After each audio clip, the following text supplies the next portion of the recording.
非有消息，美国西南航空近年来可谓是流年不利。5月底那次的荷兰滚让大家记忆犹新。当时有飞友打趣说，波音飞机的故障为什么要荷兰滚？实际上，近几个月西南航空还连续发生过2次近地告警，上周又发生了一起飞错跑道的低级错误。4月11日，该公司的 WN 286航班在从檀香山飞往靠爱岛的时候，飞机一度被误降至409英尺，也就是125米的高度。所幸波音飞机的自动驾驶奋力告警，挽回了一难。跟踪软件上现在仍然保留有这次飞行的惊险记录。这段航程往常只需要25分钟左右，因为非常的近。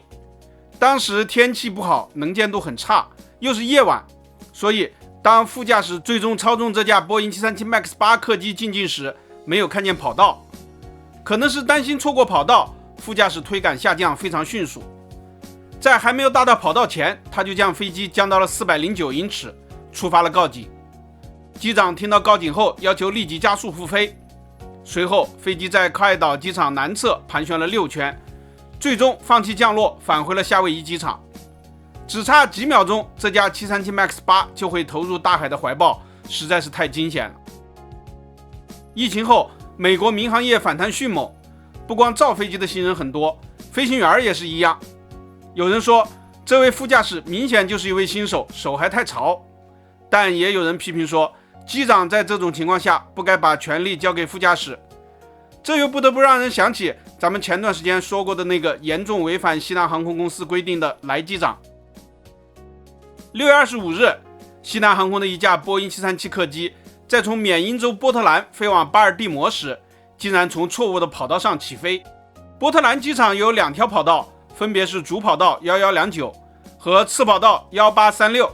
一般情况下，1129用于中大型航空器，而1836多用于通用航空。但当时凌晨1129跑道并没有开放，这一点航行通告里面有提示，但西南航空的飞行员不知何故没有注意到，想当然的按照惯例滑上了29号跑道，推油拉杆一气呵成。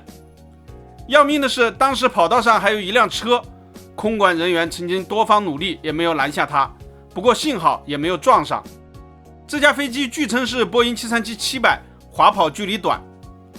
但民航历史上曾经有过类似严重事故，还记得新加坡航空空中颠簸那期咱们讲过吗？在2000年10月31日，新航的一架波音747客机在台北桃园机场雨夜中误入跑道，撞上停在跑道上的挖掘机，造成过重大伤亡。西南航的这次问题虽说没有伤亡，但已属于重大过失， NTSB 已经开始调查。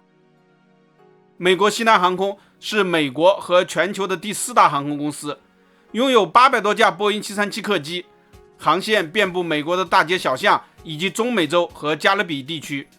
它是一家廉价航空公司，但由于精神和边疆等新联航竞相降价，利润空间被大大压缩。近2年，它的利润严重下滑，而且由于波音737未来前途不明，给公司发展也蒙上了阴影。但也有分析认为，从这几次爆出的问题看，抛开飞机质量问题不谈，人为因素有上升的苗头，西南航空飞行安全管理的弦要紧一紧了。本期咱们就聊到这里，下期见。